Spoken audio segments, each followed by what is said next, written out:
80 years ago today, Auschwitz was liberated by the Russian army.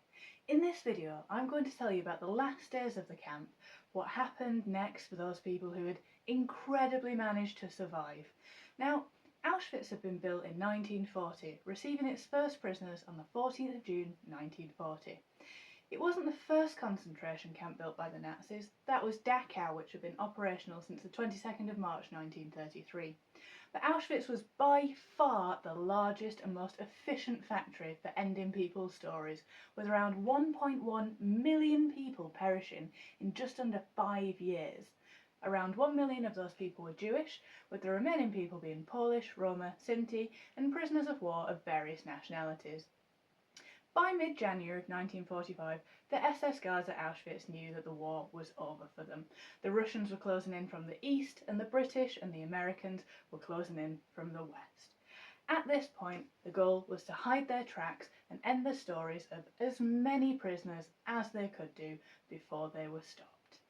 They burned documents, they burned buildings, they began the chaotic evacuation of prisoners, marching them west into the Reich.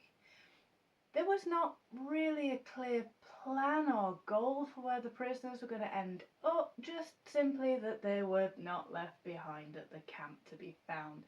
From the 17th to the 21st of January 1945, around 56,000 prisoners were marched out of Auschwitz and its subcamps, of which there were around 40 of them over the camp's lifespan, by guards heading west, and around 15,000 of these people would perish on the journey.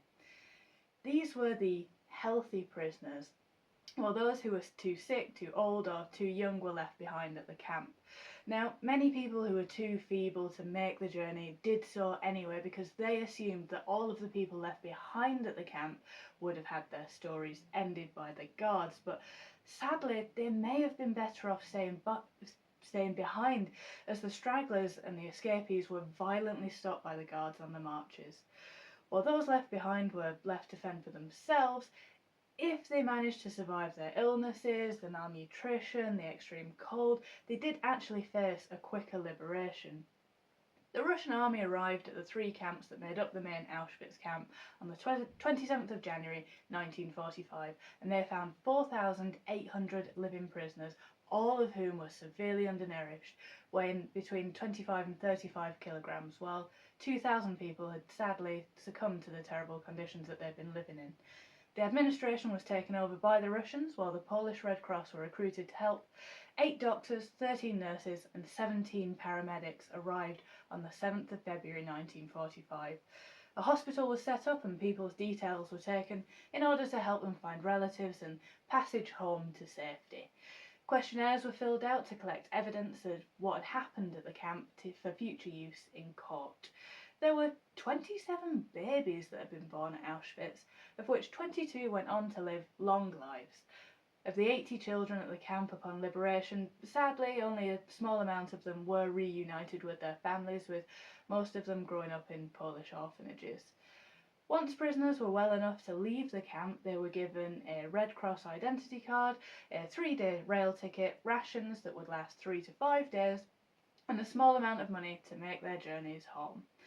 Most survivors had left the camp by the end of September, which is quite a long time after liberation, and the hospital was closed on the 1st of October 1945. I'm really glad to hear that there was a plan in place and it was quite efficient in getting people cared for and getting them home after they'd been through such awful experiences. But I think that we do well to remember what happened here and hopefully avoid it happening again. Thank you for watching. Why not subscribe? And I'll see you tomorrow.